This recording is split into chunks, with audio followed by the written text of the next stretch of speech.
Students, सो आज मैं आप लोगों के साथ डिस्कस करने वाला हूं about the few examination tips जो आप लोगों को मदद करेगी ताकि आप अपने एग्जाम्स में अच्छे तरीके से परफॉर्म कर सके।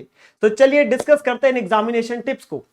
सबसे पहली टिप आपके पास आती है कि avoid discussion of any topic just before the exam time. होता है क्या, हम अपने पास एग्जामिनेशन टाइम जब होता है वहां पे पहुंचते एग्जामिनेशन हॉल पे और वहां पे हमारे दोस्तों का ग्रुप वगैरह डिस्कस कर रहा होता है चीजों को, और एकदम से जैसे ही मैं उनके पास पहुंचता हूं वो एकदम से किसी चैप्टर के बारे में पूछते और बोलते ओ ये वाला क्या टॉपिक तूने किया है, और तभी एकदम से अगर बाय चांस वो टॉपिक मैंने प्रॉपरली नहीं किया या मैंने उस समय उसको किया था और उनको एकदम से मेरे को रिमाइंड नहीं आ पाया तो मेरे को हो जाती है अननेसेसरी की टेंशन और मेरा कॉन्फिडेंस हो जाता है डाउन।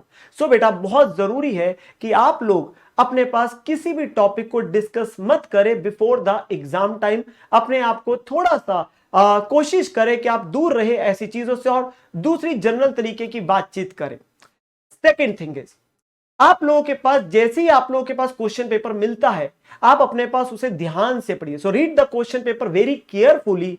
एंड आप लोगों के लिए बहुत इंपॉर्टेंट होता है किस चीज को जानना कि जो सारी इंफॉर्मेशन क्वेश्चन में होती है ना वो हमेशा जरूरी नहीं होती कि रेलिवेंट होती है।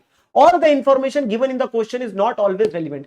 इसीलिए बहुत जरूरी है कि आप अपने पास में क्या करें, आप ज्यादातर केसेस में अपने पास क्या करें, क्वेश्चन की रिक्वायरमेंट को देख लीजिए लास्ट में या स्टार्टिंग में क्या लिखिए, उस नजरिए से क्वेश्चन को पढ़िए। बिकॉज इंस्टीट्यूट ऐसा करते हैं प्रोफेशनल एग्जाम्स में कि वो काफी बार ऐसी इंफॉर्मेशन देते हैं जो उस क्वेश्चन के लिए रेलिवेंट नहीं होती। सो ये प्रिज्यूम मत करके जाइए कि सब कुछ क्वेश्चन के अंदर में रेलिवेंट इंफॉर्मेशन ही होगी। आपको देखना है कि क्वेश्चन क्या मांग रहा है। The third important tip is कि कभी भी अगर पेपर आपके पास मुश्किल भी आता है so you have to give your best even if it is unexpected. आपको अपना बेस्ट ही देना है। एंड ये मत समझ लेना कि सारे जो क्वेश्चंस होंगे वो पेपर के अंदर में टफ ही होंगे, क्योंकि अगर पेपर बेटा टफ है तो वो पूरे इंडिया के बच्चों के लिए, सारे बच्चों के लिए टफ है। सो आप लोगों को अपने पास में जो है अगर वो टफ भी आ रहा है, अनएक्सपेक्टेड भी आ रहा है आपकी डेफिनेशन के हिसाब से, तो भी आप अपना बेस्ट दे के आएंगे और उस क्वेश्चन पेपर में ढूंढिए वो वाले क्वेश्चंस जो आपके स्कोरिंग क्वेश्चंस हैं। उन क्वेश्चंस को पहले अटेम्प्ट करिए ताकि आप अपने नंबर बटोर सके। सो पेपर के अंदर में ऐसा कभी भी नहीं होता कि सारे के सारे क्वेश्चन ही टफ हो। अगर आपकी एक्सपेक्टेशन लेवल से अलग भी आता है तो भी आप अपना बेस्ट देके आएंगे, आप 3 घंटे बैठकर आएंगे, आप हिम्मत नहीं हारेंगे। ये बहुत एक इंपॉर्टेंट चीज है। Then the next tip is, आप बाकी जो बच्चे हैं रूम के अंदर एग्जामिनेशन हॉल में उनके रिएक्शन से बचिए थोड़ा सा। There first reaction, let's say कि जो टीचर है उसने अपनी तरफ से एग्जामिनेशन पेपर जो है बांटना शुरू करा और आप लेट्स से सेकंड या थर्ड रो में बैठे हैं और वैसे उसने पेपर देखा और उसने बोला ओ माय गॉड, और आप तक वो आवाज पहुंच गई। आपके माइंड में एकदम से क्या आ गया कि पेपर बहुत टफ होगा इसीलिए उसकी तो आवाज निकल पड़ी, ओ शिट एकदम से एक बच्चे ने बोला। सो इन रिएक्शन से बचो। या फिर आपके पास क्या होता है, पेपर चल रहा होता है और आधे घंटे बाद ही एक बच्चे ने क्या मांगी, मैम एक्स्ट्रा शीट। सो आप एकदम से क्या आ जाते हैं, फिर से घबरा जाते हो, मेरा तो अभी तक आधा भी नहीं भरा और उसने एक्स्ट्रा शीट भी मांग ली। ये चीजें जो है आपके कहीं ना कहीं कॉन्फिडेंस को हिलाती है। आपके क्या पता कि वो जिस बच्चे ने रिएक्शन दिया था पेपर देख के शायद उसको वो क्वेश्चन ना आता हो, उसने तो पूरा पेपर कौन सा पढ़ा है। दूसरी चीज, जिस बच्चे ने एक्स्ट्रा शीट मांगी है ऐसा भी तो हो सकता है उसने बाकी बहुत जगह छोड़ी भी हो पेपर के अंदर में जिसकी वजह से उसने अभी एक्स्ट्रा शीट मांगी हो। आप बेटा अपने पेपर पे फोकस करिए और आप अपने पेपर को ही अपना बेस्ट देके आएंगे, ठीक है ना। नेक्स्ट टिप आपके पास आती है, कोशिश करिए कि आपके पास जो है आप किसी भी क्वेश्चन के जो पार्ट्स है, सब पार्ट्स है वो इकट्ठे हो, पर ऐसा जरूरी नहीं होता कि सारे क्वेश्चंस जो है वो सीक्वेंस में होने चाहिए।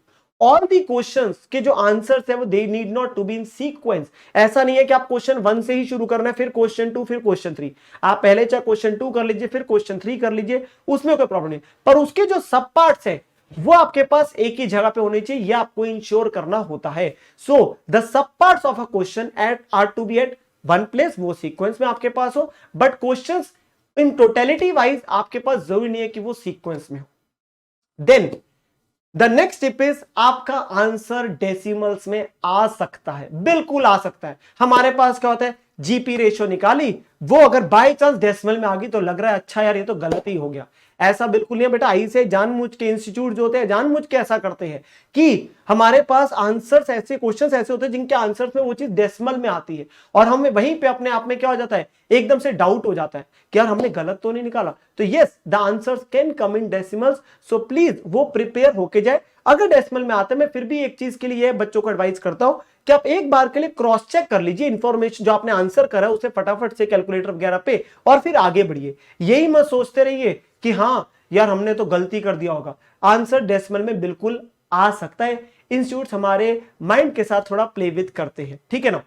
Then the next tip is, आप लोगों को कोशिश करनी है कि आप शॉर्ट फॉर्म्स को, एब्रीविएशंस को कम से कम इस्तेमाल करें।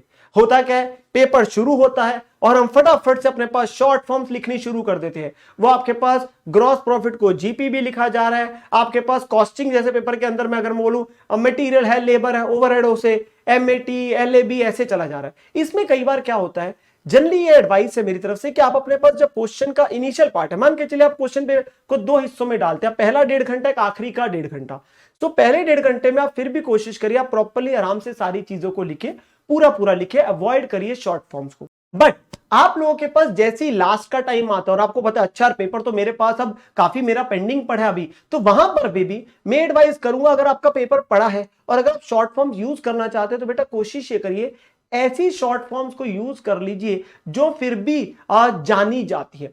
लेट से आपके पास जो आपने हेडिंग लिखनी है, सो आपके पास इन्वेस्टमेंट अकाउंट है, सो A/C लिख दीजिए रादर देन राइटिंग पूरा अकाउंट।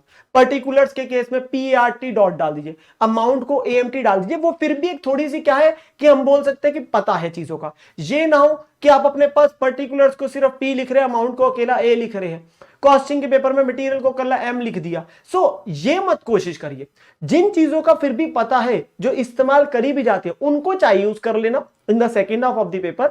बट ऐसा ना हो कि बिल्कुल ही ऐसी शॉर्ट फॉर्म पे आ जाए, वो जो पेपर चेक कर रहा है वो भी कहेगा कौन सा बच्चा आया है जो ऐसी ऐसी शॉर्ट फॉर्म्स यूज कर रहा है, उसको खुद ना समझ आए वो चीजें, ठीक है ना। द नेक्स्ट टिप इज आप लोगों के पास आती है वर्किंग नोट्स। आपका बहुत एक इंपॉर्टेंट पार्ट होता है और वो आपके मेन आंसर का पार्ट होता है बेटा। सो मेक इट श्योर कि आप वर्किंग नोट्स प्रॉपरली बनाएं और उसमें अपने पास किसी भी तरीके का कॉम्प्रोमाइज ना करें और टैगिंग भी जितनी हो सके साथ के साथ रखें कि मेन आंसर में रेफर कर दीजिए WN1 WN2 और उसके रेफरेंस से आपने वर्किंग नोट्स बनाए हुए, they are main part of the आपके पास आंसर का पार्ट का हिस्सा है और उसके भी मार्क्स होते हैं, तो उन्हें अवॉइड ना करें वर्किंग नोट्स को।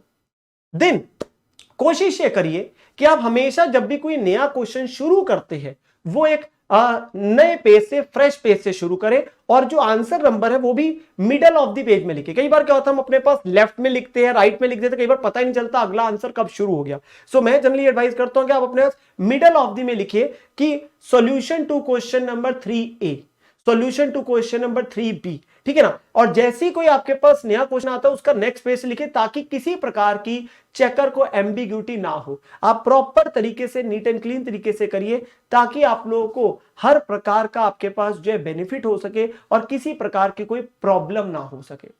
देन आपके पास जो एक और टिप आती है वो ये आती है माय डियर स्टूडेंट्स कि जैसे एग्जाम पेपर खत्म हो जाता है अवॉइड करिए डिस्कशन करना अपना जो पेपर हुआ विद दी अदर पर्सन। अपने दोस्तों के साथ में प्लीज उसे डिस्कस मत करिए घर पे जाके, ये ना आप बुक से चेक कर रहे हैं आंसर्स को, बिकॉज वो आपके कॉन्फिडेंस को या तो बढ़ाएगा अगर ठीक है, नहीं तो कम कर देगा अगर गलत है। आप दोस्तों के साथ डिस्कस करो और हमारे एक प्री नोशन होता है, 2 दोस्तों का अगर आंसर सही है तो हमारा तो पक्का ही गलत है जी, ये तो हमें हमेशा ही लगता है और उस केस में हमारा कॉन्फिडेंस हो जाता है खराब और शायद हम अगला पेपर देने जाते। सो मेक इट श्योर आप एग्जाम्स डेज के दौरान में अपने किसी भी आंसर को प्लीज चेक नहीं करेंगे, आप पहले पेपर अच्छे से होने देंगे, पेपर अच्छे से होने देंगे। So these were certain tips from my side जो आप लोगों को बेटा मदद करेगी आपके एग्जामिनेशन डेज में। एंड मुझे जरूर बताना कमेंट सेक्शन में कि आप लोगों को ये टिप्स कैसी रखी एंड कौन सी ऐसी टिप लगी जो आप लोगों को लगता है कि आप कोरिलेट कर पा रहे हैं और जिसे आप सबसे ज्यादा इस्तेमाल करेंगे अपने एग्जामिनेशन डेज में। सो माय डियर स्टूडेंट्स, अपना ध्यान रखिए, अच्छे तरीके से पढ़ते रहिए, इफेक्टिव स्टडी अपने पास करिए एंड मेरी बेस्ट विशेस आप सभी के साथ है। All the best.